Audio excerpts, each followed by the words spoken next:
Hello everyone! So ito na nga, nandito na tayo sa Osaka from Tokyo at quick tour lang tayo dito sa room na nakuha natin na dito tayo magsistay for 5 days and 4 nights.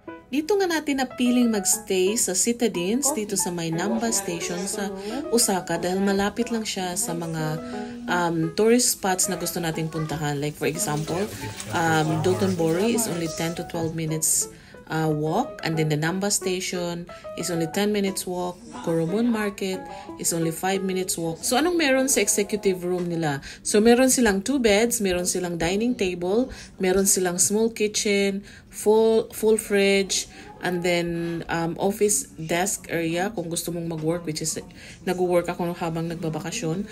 And then may maliit silang lagayan ng mga clothing.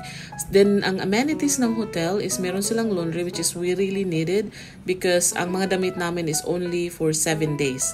So maganda nga yung location ng laundry nila is kasi habang naglo-laundry ka o nag-dryer is pwede mo namang palaruin yung mga kids mo kung walang magbabantay dun sa room. At alam nyo ba guys, ang galing kasi pagdating namin is nasa lobby na yung aming 2 luggages na pinadala. So very efficient nung service ng hotel natin sa Tokyo tsaka ditong hotel kasi nagko-cooperate talaga sila. Okay, yan na muna. Magdi-dinner muna kami. Until next time. But is it actually healthy?